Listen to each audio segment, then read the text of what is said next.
বাবা, এই লোকটাকে নিয়ে না আমি আর পারি না। আমি মুরগি মশলা সব কিছু নামিয়ে রাখলাম, রান্না করব। সে কোথা থেকে হুট করে এসে বলতেছে যে চলো আজকে আমরা বাইরে খাবো। আমি বললাম আমি যে মশলাগুলো নামায় রাখলাম, চিকেনটা নামায় রাখলাম, ওগুলো কী হবে? সে বললো ফ্রিজে তুলে দাও। কী আর করা, সব কিছু ফ্রিজে তুলে রেডি হয়ে চলে আসলাম মার্কেটে। অর্ডার করে বসে আছি, সে এদিকে মিশা সওদাগরের বাংলা মুভি দেখতেছে আর হাসতেছে।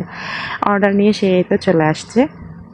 সন্ধ্যাবেলা অনলাইনে বার্গার অর্ডার করেছে, সেগুলো বাচ্চারা খাইছে। বারবার বললাম আজকে বাইরে খাবো না, বাসায় খাবো। সন্ধ্যার সময় বাচ্চারা যেহেতু বাইরের খাবার খেয়েছে, ডিনারে তাদেরকে বাইরের খাবার দেবো না। কে শুনে কার কথা, সে তো যাবেই যাবে। যাই হোক, চলে গেলাম, আর কি করব।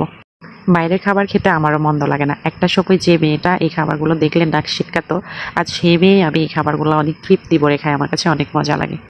কেএফসি চিকেন খাচ্ছিলাম আর ওকে বলছিলাম কি দরকার ছিল এতগুলো টাকা নষ্ট করার, বাসায় তো রান্না করে ফেলতে পারতাম, আরেকদিন না হয় খেতাম।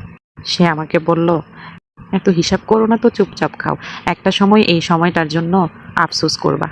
জীবনে অনেক টাকা কামাইছি, ইনশাআল্লাহ ভবিষ্যতেও কামাবো, কিন্তু এই যে সময়টা, এই সময়টা আর ফিরে পাবো না। মাঝে মাঝে নিজেকেও একটু সময় দেওয়া দরকার। বাস, তার এই কথাগুলো শুনে আমি গলে জল। যতই তর্ক করি, এই মানুষটার এই যুক্তিটার কাছে আমি সব সময় হেরে যাই। এটা শেষ করে দুজনে মিলে রেস্টুরেন্টে বসে জমিয়ে গল্প করলাম খানিকক্ষণ। তার গল্প গুজব শেষ করে আস্তে আস্তে হেঁটে হেঁটে দুজন বাসায় চলে আসলাম।